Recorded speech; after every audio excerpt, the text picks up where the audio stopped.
Hi guys, പുതിയൊരു വീഡിയോയിലേക്ക് എല്ലാവർക്കും സ്വാഗതം. അപ്പോൾ എല്ലാവരും ഉഷാറായിട്ട് പഠിക്കുകയല്ലേ? വളരെ കുറച്ച് ദിവസമേ ഉള്ളൂ പരീക്ഷയ്ക്ക്. അപ്പോൾ ടെൻഷൻസും വെറീസ് ഒന്നും വേണ്ട, ഉഷാറായിട്ട് പഠിച്ചാൽ മതി. സാർ പഠിച്ചോന്ന് മൈൻഡിൽ നിൽക്കണം സാർ പഠിച്ചതെല്ലാം മറന്നു പോകണം സാർ എനിക്കത് ക്രാക്ക് ചെയ്യാൻ പറ്റുമോ, എന്നെ കൊണ്ട് ഇത് പറ്റുമോ, ഇനി ഇത്രയധികം ടോപ്പിക്സ് പഠിച്ച് തീരാനുണ്ട്. ഒരുപാട് പാനിക്കായിട്ടുള്ള അല്ലെങ്കിൽ ടെൻഷൻ അടിച്ച മെസ്സേജുകളൊക്കെ നമുക്ക് കിട്ടാറുണ്ട്. എല്ലാവരും കൂടി ഒന്നേ പറയുന്നുള്ളൂ, നിങ്ങളെല്ലാവരും ആരും റിസൾട്ടിനെ പറ്റി വെറീഡ് ആവണ്ട. Okay, focus on the process. നിങ്ങൾ ആ റിസൾട്ടിലേക്ക് എത്താൻ വേണ്ടി, നിങ്ങൾ ആഗ്രഹിച്ച ഡിസൈറബിൾ റിസൾട്ടിലേക്ക് എത്താൻ വേണ്ടി ചെയ്യേണ്ട പ്രോസസ്സ് നിങ്ങൾ കൃത്യമായിട്ട് ചെയ്യുക. ആ പ്രോസസ്സ് കൃത്യമായിട്ട് ചെയ്താൽ നിങ്ങൾ ആഗ്രഹിക്കുന്ന ഡിസൈറബിൾ ആയിട്ടുള്ള കോളേജ് നിങ്ങൾക്ക് അഡ്മിഷൻ എടുത്ത് പഠിക്കാൻ സാധിക്കും. ഓക്കെ, അപ്പോൾ ബെസ്റ്റ് വിഷസ്, എല്ലാവരും ഉഷാറായിട്ട് പഠിക്കുക. പിന്നെ മറന്നു പോകുന്നുണ്ട് സാർ, ഫുഡും ഒന്നും ഓർമ്മ നിൽക്കുന്നില്ല, അതൊക്കെ പറയാം. അത് മറവി എന്നുള്ളത് ഈ എൻട്രൻസ് പ്രിപ്പയർ ചെയ്യുന്ന എല്ലാവരും ഫേസ് ചെയ്യുന്ന പ്രശ്നം ഇല്ലേ, നിങ്ങളുടെ മാത്രം പ്രശ്നമല്ല, എല്ലാവരും ഫേസ് ചെയ്യുന്ന പ്രശ്നമാണ് ഇല്ലേ. നമ്മളാരും റോബോട്ടുകളല്ല ഇല്ലേ, നമ്മൾ ഒരുപാട് കാര്യങ്ങൾ പഠിക്കും, തൗസൻഡ്സ് ഓഫ് കാര്യങ്ങൾ നമ്മൾ പഠിക്കുന്നുണ്ട് ഇല്ലേ. അതിപ്പോൾ ചില കാര്യങ്ങളൊക്കെ മറന്നു. അപ്പം മറവിയെ മറികടക്കാൻ നിങ്ങൾ എന്താ ചെയ്യേണ്ടത്? റിവിഷൻ ചെയ്യുക, കോൺസ്റ്റൻ്റ് ആയിട്ട് റിവിഷൻ ചെയ്യുക. ഇപ്പോൾ ഒരു ദിവസം നമ്മൾ പഠിച്ചു, നമ്മൾ കിടക്കുന്നതിന് മുന്നേ നമ്മൾ അന്ന് പഠിച്ചതൊക്കെ ഒന്ന് റിവിഷൻ ചെയ്തെടുക്കുക. അതുപോലെ തന്നെ തൊട്ടടുത്ത ദിവസം എണ്ണീക്കുമ്പോൾ തലേ ദിവസം പഠിച്ചതൊക്കെ റിവൈസ് ചെയ്യുക. അങ്ങനെ റിവിഷൻ കോൺസ്റ്റൻ്റ് ആയിട്ട് റിവിഷൻ ചെയ്ത് കഴിഞ്ഞാൽ എന്ത് ചെയ്യാൻ പറ്റും? നിങ്ങൾക്ക് ആ ഒരു മറവി എന്നൊരു സാധനം നിങ്ങൾക്ക് എസ്കേപ്പ് ചെയ്യാൻ പറ്റും. അപ്പോൾ ഇന്നത്തെ വീഡിയോ എന്ന് പറയുന്നത്, കുറച്ച് ദിവസങ്ങളെ കുട്ടികൾ നമ്മൾ ചോദിക്കുക, സാർ എത്ര മാർക്ക് കിട്ടിയാലാണ് ഒരു ഗവൺമെൻറ് കോളേജ് നമുക്ക് അഡ്മിഷൻ കിട്ടുക? Okay, 3 year 5 year LLB entrance എന്നിവരൊക്കെ ചോദിക്കാറ്. അപ്പോൾ നമുക്ക് ഇന്നത്തെ വീഡിയോ അതിനെപ്പറ്റിയാണ്, എത്ര മാർക്ക് വേണം അല്ലെങ്കിൽ എത്ര മാർക്ക് കിട്ടിയാലും നമുക്കൊരു ഗവൺമെൻറ് കോളേജിൽ സീറ്റ് ഉറപ്പിക്കാൻ പറ്റും. അപ്പോൾ കഴിഞ്ഞ വർഷത്തെ നമ്മൾ റാങ്ക് ലിസ്റ്റൊക്കെ വെച്ചൊന്ന് അനലൈസ് ചെയ്ത് നമുക്ക് എന്ത് ചെയ്യാൻ പറ്റും ഞാൻ പറയാം. ഞാൻ ഒരു കാര്യം പറഞ്ഞു വെക്കുകയാണ്, ഇന്ന് ചെയ്യുന്ന അനലൈസിസ് കഴിഞ്ഞ വർഷത്തെ റാങ്ക് ലിസ്റ്റ് വെച്ചിട്ടാണ്. ഓക്കെ, അപ്പോൾ ഓരോ വർഷവും എക്സാമിൻ്റെ ടഫ്നെസ് ചിലപ്പോൾ കൂടാം, ചിലപ്പോൾ കുറയാം. ഓക്കെ, ചിലപ്പോൾ കഴിഞ്ഞ വർഷം ചിലപ്പോൾ കുറച്ച് ടഫ് പേപ്പർ ആണെങ്കിൽ ചിലപ്പോൾ ഈ വർഷം കുറച്ച് ഈസി പേപ്പർ ആയിരിക്കും. ഓക്കെ, അപ്പോൾ റാങ്ക് ലിസ്റ്റും അതിനനുസരിച്ച് മാറും. ഒരു ഈസി പേപ്പർ ആകുമ്പോൾ റാങ്ക് ലിസ്റ്റ് ടൈറ്റ് ആവും, അതായത് ഓട്ടോമാറ്റിക്കായി ഫസ്റ്റ് റാങ്കറുടെ എല്ലാവരുടെയും മാർക്ക് കയറും ഇല്ലേ. ഒരു എക്സാം ടൈറ്റ് ആയി കഴിഞ്ഞാൽ എന്ത് ചെയ്യും? ടഫായി കഴിഞ്ഞാൽ എന്ത് ചെയ്യും? സ്വാഭാവികമായിട്ട് എല്ലാവരുടെയും മാർക്ക് വരും. So it changes from year two year. ഓരോ വർഷത്തിനനുസരിച്ച് ഇത് മാറിക്കൊണ്ടിരിക്കും. ബട്ട് നമുക്കൊരു ജനറൽ ആയിട്ടൊരു ഒരു അസംഷൻസ് ഒക്കെ നമുക്ക് ചിലതൊക്കെ നമുക്ക് ഉണ്ടാക്കിയെടുക്കാം നമുക്ക്. അപ്പോൾ നമുക്ക് വീഡിയോ നമുക്ക് തുടങ്ങാം, നമുക്ക് നോക്കാം നമുക്ക് എങ്ങനെയാണ് എത്ര മാർക്ക് വേണം എന്നുള്ളത്. ഓക്കെ, അപ്പോൾ ആദ്യം നമുക്ക് 5 ഇയർ നമുക്ക് നോക്കാം നമുക്ക്. ഓക്കെ, 5 ഇയറിൽ നമ്മൾ ഏകദേശം 4 ഗവൺമെൻറ് കോളേജ് നിങ്ങൾക്കറിയാം. GLC Trivandrum, GLC Ernakulam, GLC Thrissur, GLC Kozhikode, പിന്നെ ഏകദേശം 28ഓളം പ്രൈവറ്റ് കോളേജുകളും വരുന്നുണ്ട്. അപ്പോൾ ഈ 5 ഇയറിനായി നോക്കാം. GLC ട്രിവാൻഡ്രത്ത് BA LLB ആണ് പ്രൊവൈഡ് ചെയ്യുന്നത്. ഓക്കെ, BA LLB ആണ് പ്രൊവൈഡ് ചെയ്യുക. GLC ട്രിവാൻഡ്രം കേരള യൂണിവേഴ്സിറ്റിയുടെ കീഴിലാണ് വരുന്നത്. ഓക്കെ, 120 സീറ്റാണ് അവിടെ ഉള്ളത്. ഇനി അടുത്തത് GLC എറണാകുളം MG യൂണിവേഴ്സിറ്റിയുടെ കീഴിലാണ് വരുന്നത്. ഓക്കെ, അവിടെ BCom LLB ഹോണേഴ്സ് ആണ് പ്രൊവൈഡ് ചെയ്യുന്നത്. 60 സീറ്റുകളാണ് ഉള്ളത്. ഓക്കെ, അപ്പം ട്രിവാൻഡ്രത്ത് 2 ബാച്ചുകളുണ്ട്, ഓരോ ബാച്ചിലും 60 സീറ്റ് വെച്ചിട്ടുണ്ട്. എറണാകുളത്ത് 5 ഇയറിന് ഒരു ബാച്ചാണുള്ളത്, 60 സീറ്റാണുള്ളത്. പിന്നെ തൃശ്ശൂർ BBA LLB ഹോണേഴ്സ് ആണ് പ്രൊവൈഡ് ചെയ്യുന്നത്. ഓക്കെ, തൃശ്ശൂർ ലോ കോളേജ് വരുന്നത്, തൃശ്ശൂർ ലോ കോളേജും കോഴിക്കോട് ലോ കോളേജും കാലിക്കറ്റ് യൂണിവേഴ്സിറ്റിയുടെ കീഴിലാണ് വരുന്നത്. ഓക്കെ, അപ്പോൾ തൃശ്ശൂർ ലോ കോളേജിൽ BBA LLB ഹോണേഴ്സ് ആണ് പ്രൊവൈഡ് ചെയ്യുന്നത്, 60 സീറ്റുകളാണ് ഉള്ളത്. ഓക്കെ, ഇനി അടുത്തത് GLC കോഴിക്കോട് ലോ കോളേജ് ഞാൻ പറഞ്ഞു കാലിക്കറ്റ് യൂണിവേഴ്സിറ്റിയുടെ കീഴിലാണ്. BBA LLB ഹോണേഴ്സ് ആണ് പ്രൊവൈഡ് ചെയ്യുന്നത്. അപ്പോൾ തൃശ്ശൂർ ലോ കോളേജും കോഴിക്കോട് ലോ കോളേജും ഒരേ ഡിഗ്രി തന്നെ പ്രൊവൈഡ്, BBA LLB ഹോണേഴ്സ് ആണ് പ്രൊവൈഡ് ചെയ്യുന്നത്. കോഴിക്കോട് 5 ഇയറിന് 2 ബാച്ചുകളിലായി 120 സീറ്റുകളുണ്ട്. ഓക്കെ, അങ്ങനെ മൊത്തം 360 ഗവൺമെൻറ് മെറിറ്റ് സീറ്റുകളാണ് 5 ഇയർ പഠിക്കാനുള്ളത്. അപ്പോൾ 5 ഇയർ LLBയുടെ കീഴിൽ മൊത്തം 360 ഗവൺമെൻറ് മെറിറ്റ് സീറ്റുകളാണുള്ളത്. അപ്പം നമ്മളെ സംബന്ധിച്ചോളം ഈ 360 റാങ്കിൻ്റെ ഉള്ളിൽ എത്തിപ്പെടുക എന്നുള്ളതാണ് നമ്മൾ വെക്കേണ്ട first primary focus. Okay, 360 government merit seat, valuable 360 government. എല്ലാവരുടെയും ആഗ്രഹം, ഈ എൻട്രൻസ് എഴുതുന്ന എല്ലാവരുടെയും ആഗ്രഹം ഈ 360 സീറ്റുകൾക്ക് ഒരു സീറ്റ് കിട്ടാൻ വേണ്ടി അല്ലേ. അപ്പോൾ ഡെഫിനറ്റ്ലി ഡ്രീം ചെയ്യുക, ആ ഡ്രീംസിന് വേണ്ടി വർക്ക് ചെയ്യുക. Definitely you will be one among this 360. Okay, അപ്പോൾ കഴിഞ്ഞ വർഷത്തെ റാങ്ക് ലിസ്റ്റിൽ ഏകദേശം 4000 പേരാണ്, 4200 പേരൊക്കെയാണ് കഴിഞ്ഞ വർഷത്തെ റാങ്ക് ലിസ്റ്റ്. അപ്പോൾ ഏകദേശം നമ്മുടെ LLB എൻട്രൻസ് ഒരു 4000 തൊട്ട് 5000 പേര് എന്ത് ചെയ്യുന്നുണ്ട്, പരീക്ഷ എഴുതുന്നുണ്ട്. ഓക്കെ, കഴിഞ്ഞ വർഷം ഓരോ വർഷം വരുമ്പോൾ അതിൻ്റെ അപ്ലിക്കൻസിൻ്റെ എണ്ണം കൂടി വരികയാണ്, കോമ്പറ്റീഷൻ കൂടി വരികയാണ്. അപ്പോൾ ഏറ്റവും ലേറ്റസ്റ്റ് ആയിട്ടാണ് കയറുക. ഓക്കെ, അപ്പോൾ ഈ വർഷം തന്നെ എഴുതി കയറുക, അടുത്ത വർഷത്തേക്ക് വെക്കണ്ട. ഈ വർഷം വളരെ കുറച്ച് ദിവസങ്ങളേ ഉള്ളൂ, 16-15 ദിവസമേ ഉള്ളൂ സാർ, അപ്പോൾ അല്ലെങ്കിൽ 10 ദിവസമേ ഉള്ളൂ. അപ്പോൾ ഈ വർഷം നോക്കണ്ട, അടുത്ത വർഷം നോക്കാം, അങ്ങനത്തെ ഒന്നും വേണ്ട. ഈ വർഷം തന്നെ എഴുതി കയറുക, അടുത്ത വർഷത്തേക്ക് വെക്കണ്ട. അടുത്ത വർഷം വെച്ചാൽ കോമ്പറ്റീഷൻ കൂടുകയാണ്, ആൾക്കാരുടെ എണ്ണം കൂടുകയാണ്.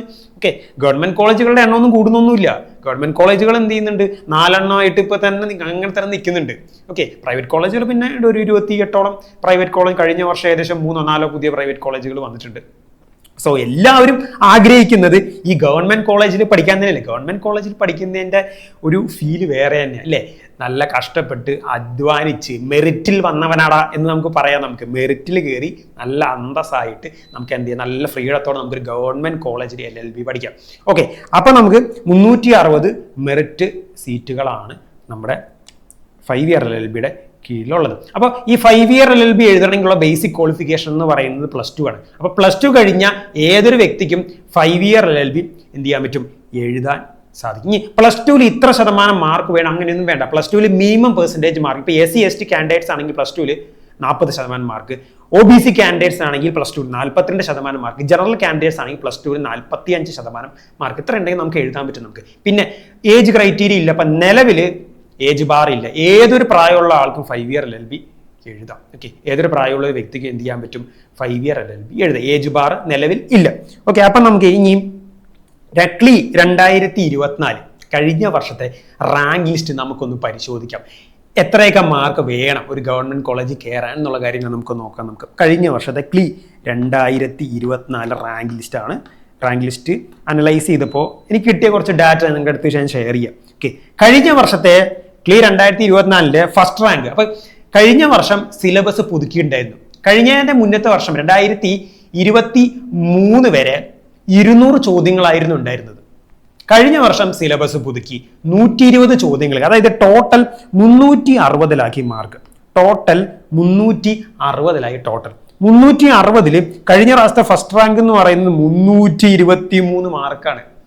323 മാർക്കാണ് കഴിഞ്ഞ പ്രാവശ്യത്തെ ഫസ്റ്റ് റാങ്കറുടെ മാർക്ക്. 360 323 ഔട്ട് ഓഫ് 360 ഫസ്റ്റ് റാങ്കറുടെ മാർക്ക്. അപ്പോൾ കഴിഞ്ഞ വർഷത്തെ എക്സാം ഒരു എന്താ പറയുക, കുറച്ച് എളുപ്പമായിരുന്നു. വളരെ എളുപ്പം എന്നൊന്നും പറയുന്നില്ല, കുറച്ച് എളുപ്പമായിരുന്നു. ഇനിയും നിങ്ങൾക്കുള്ള ഡൗട്ട്, സാർ എക്സാം ഈസി ആയിരിക്കുമോ ടഫ് ആയിരിക്കുമോ? Guys, exam easy and tough ആണെന്ന് നമുക്ക് പറയാൻ പറ്റില്ല. ഇപ്പം ഞാൻ നന്നായി പഠിച്ചിട്ടുണ്ടെങ്കിൽ, ഞാൻ പഠിച്ച ചോദ്യങ്ങളാണ് എക്സാമിന് കൂടുതൽ വരുന്നതെങ്കിൽ എനിക്കത് ഈസി ആയിരിക്കും. എൻ്റെ അടുത്തിരിക്കുന്ന ആൾക്ക് ചിലപ്പോൾ എൻ്റെ അത്ര പഠിച്ചിട്ടില്ല, അല്ലെങ്കിൽ ക്വസ്റ്റ്യൻസ് കൂടുതൽ പ്രാക്ടീസ് ചെയ്തില്ലെങ്കിൽ അവന് ചിലപ്പോൾ ഈ എക്സാം ടഫ്. സോ ഈ ടഫ്നെസ് എന്നൊക്കെ പറയുന്ന ഒരു പെർസ്പെക്റ്റീവാണ് ഇല്ലേ. നോർമലി നമ്മുടെ എൻട്രൻസുകളൊക്കെ ഒരു മോഡറേറ്റ് പേപ്പർ ആയിരിക്കും ഇല്ലേ. അത്ര ടഫും അല്ല, അത്ര ഈസി, ഒരു moderate paper. So expect A moderate paper. ആരും വല്ലാണ്ടുള്ള ഈസി പേപ്പർ കിട്ടും. ഈസി പേപ്പർ കിട്ടാണ്ടിരിക്കണം നല്ലത്. ഈസി പേപ്പർ കിട്ടിക്കഴിഞ്ഞാൽ റാങ്ക് ലിസ്റ്റ് കട്ടിയോ, അതായത് എല്ലാവരുടെയും മാർക്ക് എന്ത് ചെയ്യും, കൂടും. അപ്പോൾ ഓട്ടോമാറ്റിക് എന്ത് ചെയ്യും, കിട്ടാനുള്ള ചാൻസ് എന്ത് ചെയ്യും, ഭയങ്കര എന്താ പറയുക, നമുക്ക് അങ്ങനെ മാർക്ക് കുറഞ്ഞു കഴിഞ്ഞ് കഴിഞ്ഞാൽ പെട്ടു. സോ ഒരു മോഡറേറ്റ് എക്സാം പ്രതീക്ഷിച്ച് നിങ്ങൾ പോയാൽ ആരും ഈസി പേപ്പർ കിട്ടുന്നൊന്നും പ്രതീക്ഷിച്ച് പോകണ്ട, എല്ലാം ടഫും ആവില്ല.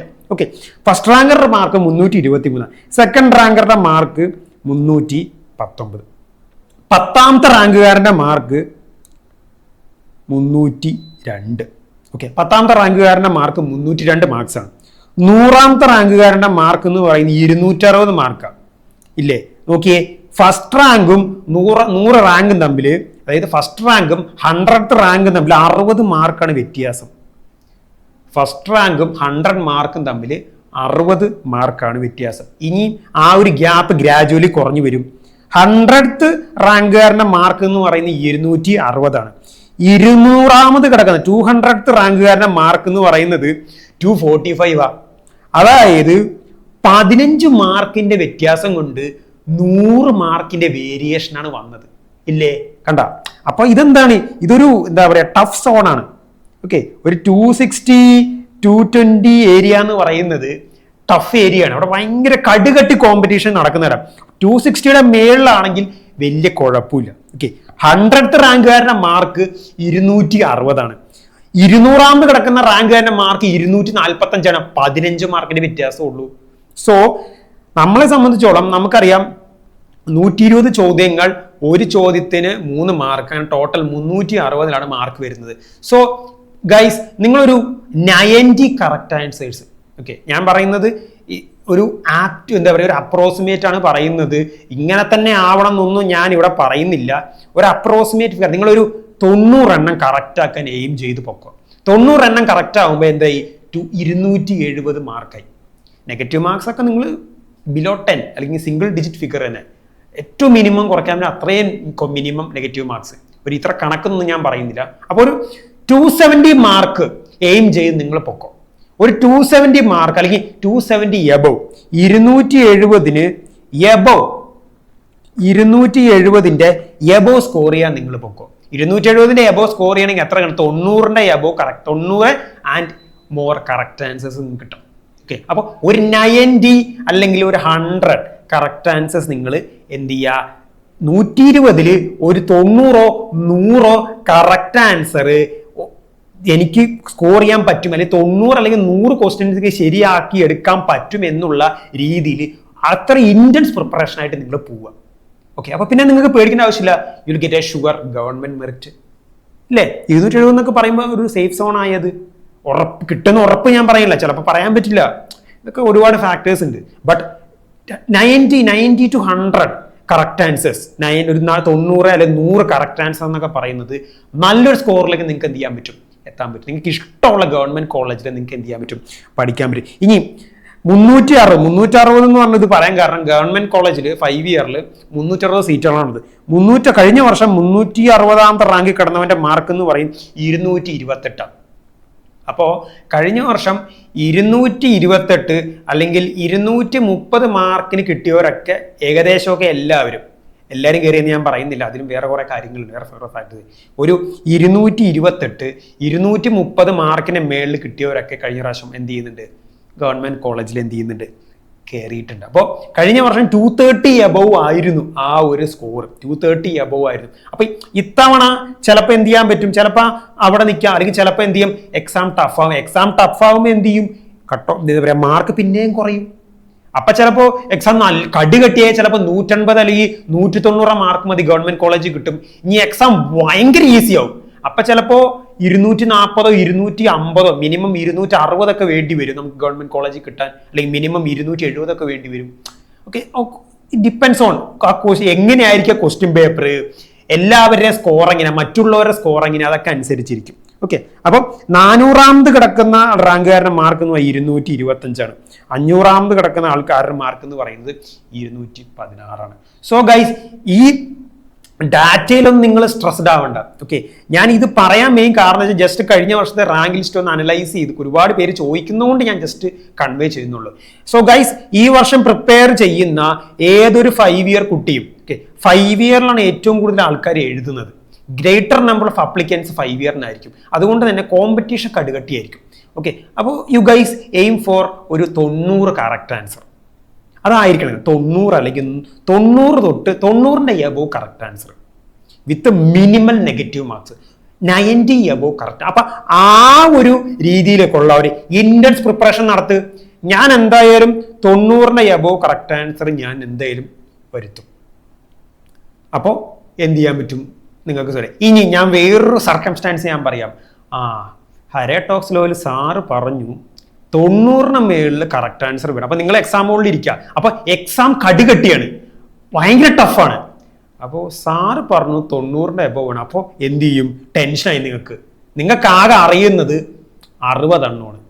ഇനി 30 എണ്ണം കൂടെ മാർക്ക് ചെയ്താലാണ് സാറ് പറഞ്ഞ 90ന്റെ റേഞ്ചിലേക്ക് എത്തുള്ളൂ. അപ്പൊ എന്ത് ചെയ്യും? ഇരുന്നിട്ട് അറിയാത്തൊക്കെ പിടിച്ചു കറപ്പിക്കും. അങ്ങനത്തെ അതിബുദ്ധിയോ അങ്ങനത്തെ മണ്ടത്തരം ഒന്നും കാണിച്ചേക്കരുത്. ഞാൻ പറയുന്നത് കഴിഞ്ഞ വർഷത്തെ ഡാറ്റ വെച്ചിട്ടാണ് ഞാൻ പറയുന്നത്. ഓക്കെ, നിങ്ങൾ എക്സാം എഴുതാതിരിക്കുമ്പോൾ നിങ്ങൾ ചെയ്യേണ്ട എന്താ? നിങ്ങളുടെ മുന്നിൽ 90 എണ്ണം കറക്റ്റ് ആൻസർ ആക്കണം എന്നുള്ള കണക്കൊന്നും വേണ്ട. നിങ്ങളവിടെ എക്സാം ഹോളിൽ ഇരിക്കുമ്പോൾ പ്രോസസ്സ് ഭയങ്കര സിമ്പിൾ ആക്കുക. അറിയുന്നത് മാത്രം ആൻസർ ചെയ്യുക. കറക്കി കുത്തൽ പരിപാടിക്ക് നിൽക്കണ്ട. ഇനി നിങ്ങൾക്ക് എക്സാമിന് 60 ക്വസ്റ്റ്യൻ അറിയുള്ളൂ, മതി. ആ 60 ക്വസ്റ്റ്യൻ ചെയ്തിട്ട് മിണ്ടാതിരിക്കുക. 60 ക്വസ്റ്റ്യനെ അറിയുള്ളൂ, സാറ് പറഞ്ഞു 90 എണ്ണം കറക്റ്റ് ആക്കണം, അപ്പോൾ ബാക്കി ഒരു 30 എണ്ണം കറക്കി കുത്തി. വല്ല കാര്യമില്ല, ഒരു കാര്യമില്ല. നിങ്ങളെ സ്വയം നിങ്ങൾ കുഴി കുഴിച്ചു, അത്രേ ഉള്ളൂ. നിങ്ങൾ എക്സാമിന് പോകുമ്പോൾ സിമ്പിളായിട്ട് തിങ്ക് ചെയ്യുക. ഞാൻ അറിയുന്നത് മാത്രമേ ആൻസർ, ഞാൻ കറക്കി കുത്താൻ നിൽക്കില്ല, അറിയുന്നത് മാത്രം എഴുതിയിട്ട് വരണം. ഓക്കെ, ഇപ്പൊ നിങ്ങളൊരു സർക്കംസ്റ്റാൻസ് ഞാൻ പറയുകയാണ്, നിങ്ങൾ പോയി 60 എണ്ണം അറിയുള്ളൂ, നിങ്ങൾ നല്ല ബുദ്ധിപൂർവ്വം കളിച്ച് 60 എണ്ണം എഴുതിയിട്ട് വന്നു. 60 × 3 150 മാർക്ക് കിട്ടി. ആ 150 മാർക്ക് ചിലപ്പോൾ മതിയായിരിക്കും, ചിലപ്പോൾ ആ വർഷം 150 മതി ചിലപ്പോൾ ഗവൺമെന്റിൽ കയറാൻ. ഞാൻ അതാ പറഞ്ഞത്, നമ്മൾ മാത്രമല്ല, നമ്മുടെ റാങ്ക് ലിസ്റ്റിലെ മറ്റുള്ള ആൾക്കാരുടെ മാർക്കും കൂടെ ഡിപ്പെൻഡ് ചെയ്തിരിക്കും. So guys, when you going to write exam ഹോളിൽ നിങ്ങൾ ഇരിക്കുമ്പോൾ നിങ്ങളുടെ തോട്ട് പ്രോസസ് സിമ്പിൾ ആക്കുക. നിങ്ങൾ ഓക്കെ, അറിയുന്നത് മാത്രം ചെയ്യുക, മിണ്ടാതെ ഇറങ്ങി വരിക. അറിയാത്ത സാധനം കറക്കി കുത്തി നെഗറ്റീവ് വരുത്തി കഴിഞ്ഞ് കഴിഞ്ഞാൽ ഓക്കെ, നിങ്ങളുടെ എന്താ പറയുക, പെട്ടിക്കാനെ നിങ്ങൾ തന്നെ ആണിയടിക്കുന്ന അവസ്ഥയാവും. സോ അങ്ങനത്തെ അതിബുദ്ധി ഒന്നും കാണിച്ചേക്കരുത്. ഞാനിത് കഴിഞ്ഞ വർഷത്തെ ഡാറ്റയും ഞാനൊരു അപ്രോക്സിമേറ്റ് ഫിഗറാണ് പറയുന്നത്. ഓക്കെ, അക്യുറേറ്റ് ഫിഗറില്ല, ഒരു approximate some predictions. Okay guys, you aim for ഒരു 90 അല്ലെങ്കിൽ 90 അല്ലെങ്കിൽ 100 കറക്റ്റ് ആൻസർ എയിം ചെയ്യുന്ന രീതിയിലേക്ക് ഒരു 100 ക്വസ്റ്റ്യൻ ഞാൻ ശരിയാക്കും, അല്ലെങ്കിൽ ഒരു 90ന് മേലുള്ള ക്വസ്റ്റ്യൻസ് ഞാൻ കറക്റ്റ് ആക്കും എന്നുള്ള മൈൻഡ് സെറ്റിൽ പഠിച്ച് നിങ്ങൾ സെറ്റായി നിങ്ങളുടെ എക്സാമിന് പോകും. അതിനുവേണ്ടി ചില്ലറ പണിയല്ല നിങ്ങൾ എടുക്കേണ്ടത്, നല്ലപോലെ പണിയെടുക്കണം. നല്ലപോലെ പണിയെടുത്താലാണ് എന്ത് ചെയ്യാൻ പറ്റുള്ളൂ, നമുക്ക് എന്ത് ചെയ്യാൻ പറ്റുള്ളൂ, കിട്ടുള്ളൂ നമുക്ക്.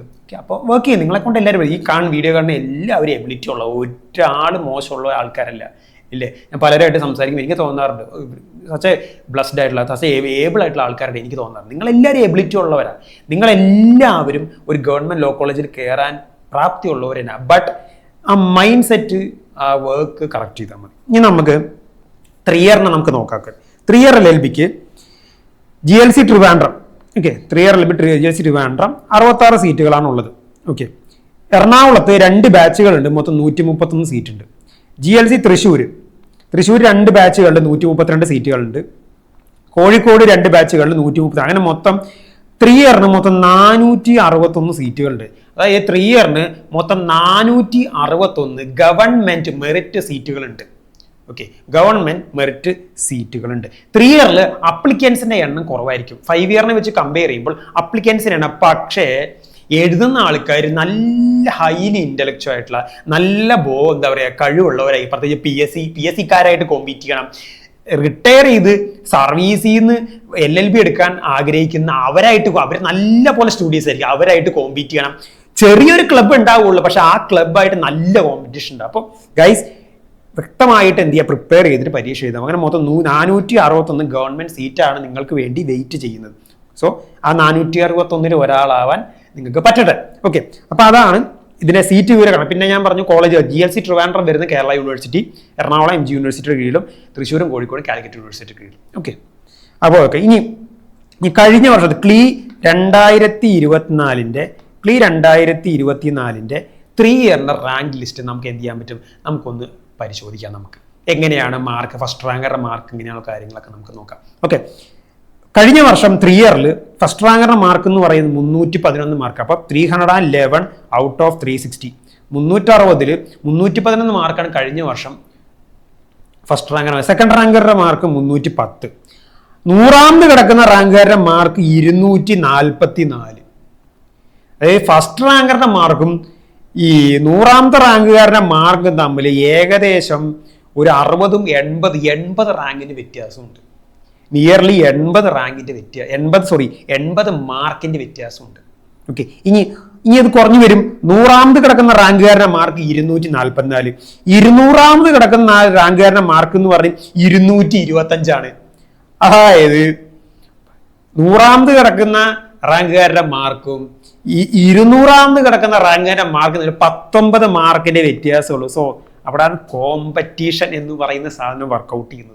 കണ്ട, 100ാമത് കിടക്കുന്ന റാങ്കുകാരനും 200ാമത് കിടക്കുന്ന റാങ്കുകാരനെയും മാർക്ക് തമ്മിൽ 19 മാർക്ക് വ്യത്യാസമുള്ളൂ, ഇല്ലേ? ഇനി 200-300ാമത് കിടക്കുന്ന റാങ്കുകാരനുമായി 212 ഏകദേശം 12-13 മാർക്ക് വ്യത്യാസമുള്ളൂ.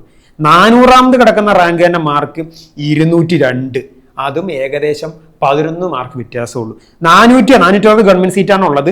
460 കിടന്ന റാങ്കുകാരന്റെ മാർക്ക് 195.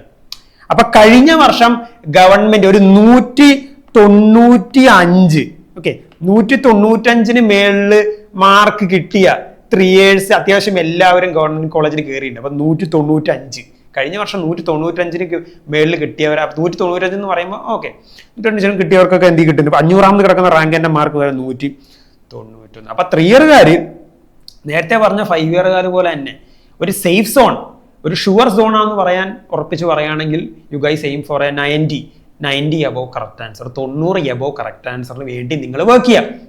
ചിലപ്പോൾ 90 above കറക്റ്റ് ആൻസറിന് വേണ്ടി വർക്ക് ചെയ്താലാണ് നിങ്ങൾക്ക് ചിലപ്പോൾ ഒരു 80 above കറക്റ്റ് ആൻസർ വരുത്താൻ പറ്റുള്ളൂ. Always aim for the top. ഏറ്റവും ടോപ്പ് എയിം ചെയ്യുക. ടോപ്പ് കിട്ടിയില്ല, അതിന്റെ താഴെയുള്ളതെങ്കിലും കിട്ടും. അപ്പോൾ work for 90 above correct answer, 90 above correct answer എന്ന് പറഞ്ഞാൽ 270 സ്കോറിന് മേളിലേക്കായി ഇല്ലേ, ഉറപ്പായിട്ട് കിട്ടും. അതൊക്കെ ഷുവർ കട്ടായിട്ട് നമുക്ക് എന്ത് ചെയ്യാൻ പറ്റും? കിട്ടുന്ന ഒരു മാർക്കാണ്. അപ്പോൾ ഇത്രയും കാര്യങ്ങൾ പ്രധാനമായിട്ട് ഈ ഒരു വീഡിയോയിലൂടെ എനിക്ക് കൺവേ ചെയ്യാനുള്ള. ഞാൻ പറഞ്ഞു ഇതൊക്കെ ഫാക്റ്റും പ്രോബബിലിറ്റിയും അതുപോലെ കഴിഞ്ഞ വർഷത്തെ റാങ്ക് ലിസ്റ്റും ഒക്കെ വെച്ചാൽ അത് ഓരോ വർഷത്തിനനുസരിച്ച് മാറും. ഈ വർഷം ചിലപ്പോൾ ഡിഫറെൻ്റ് ആയിട്ടുള്ള ഒരു ക്വസ്റ്റ്യൻ പേപ്പർ ആയിരിക്കും. പിന്നെ എഴുതുന്ന ആൾക്കാരുടെ കാലിബറും വ്യത്യാസം ഉണ്ടാവും. ഞാൻ പറഞ്ഞില്ലേ, നമ്മുടെ മാത്രമല്ല മറ്റുള്ളവരുടെ മാർക്കും കൂടെ അനുസരിച്ചിരിക്കും ഈ കാര്യങ്ങളൊക്കെ. പക്ഷെ നമ്മളെപ്പോഴും നമ്മുടെ ഭാഗം സേഫ് ആക്കി പോവുക. അപ്പോൾ അതിൻ്റെ കാര്യങ്ങൾ നോക്കി നിങ്ങൾ ചെയ്യുക.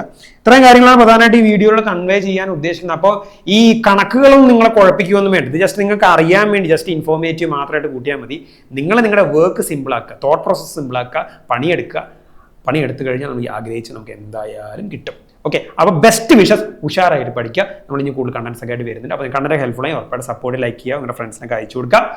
Thank you.